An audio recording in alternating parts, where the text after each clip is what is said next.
चतुर्विधः भवति, 4 प्रकार। दीक्षा 4 प्रकार भवति, वेदान्ते वदन्ति न, कुक्कुट दीक्षा, मत्स्य दीक्षा, टिटि दीक्षा, कच्छप दीक्षा। वयं कार्यकर्तारः, अस्माकं केवलम् एतत् मार्गः स्पष्टः भवेत् तावदेव पर्याप्तं। तो बोले क्या? तो कुक्कुट दीक्षा, कुक्कुट दीक्षा क्या?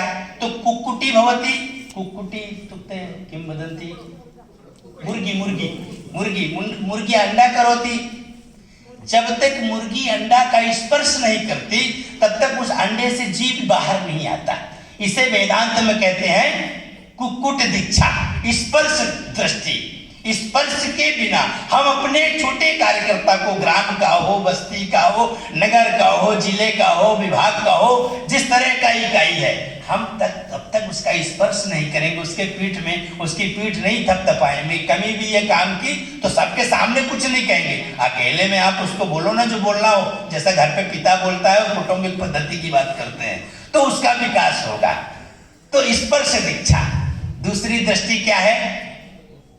मत्स्य, एक पानी में रहता है कछुआ, कच्छप समुद्र में रहता है, कुएं में रहता है। कछुआ भी अंडा देता है, इस समुद्र के इस तट में दिया, पता चला अंडा दे करके चला गया। अब जब वो चला गया और उसको 1 महीने बाद, 2 महीने बाद, 3 महीने बाद याद आया कि मैंने तो अंडे दिए हैं, मैं तो उस तट पे दे के आया, मैं तो इधर पहुंच गया।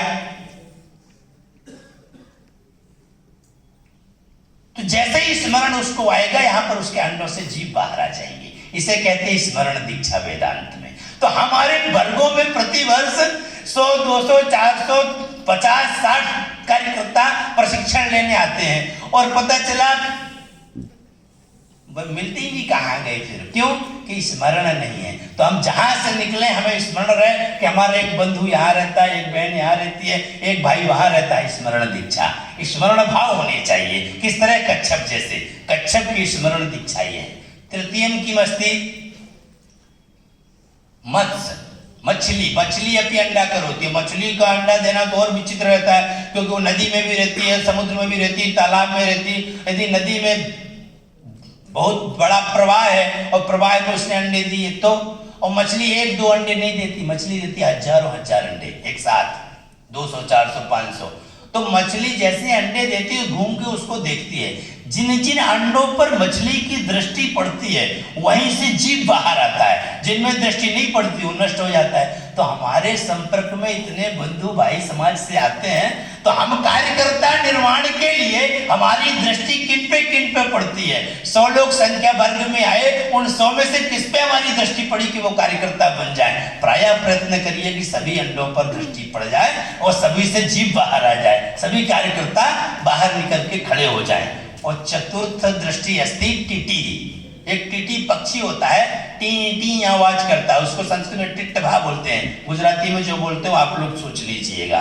तो उससे वो भी अंडा देता है, लेकिन वो कैसे? जैसे यहाँ अंडा दिया तो इतने पास में घूमेगा वो जहां तक उस पक्षी की ध्वनि उस अंडे तक आ जाए, आवाज टी करने से वो अंडा तक उसकी ध्वनि दर्शन हो, तो उधर वो ध्वनि करेगा, इधर ये विभाजित हो जाएगा ध्वनि के द्वारा। तो ध्वनि के द्वारा भी कार्यकर्ताओं का निर्माण और संपर्क। तो 4 दीक्षाओं का स्मरण करते हुए और कायेन वाचा मन से इंद्रिय का भाव मन में रखते हुए इस तरह के प्रांत सम्मेलन में आए हुए हमारे सभी नगर, जिला, विभाग, प्रांत स्तर के कार्यकर्ता, यहाँ से जो आप लोगों ने चिंतन किया, मनन किया, वो जा करके अपने अपने स्थान पर उसका क्रियान्वयन ठीक से होता रहे, क्रियान्वित करें, यही आशा के साथ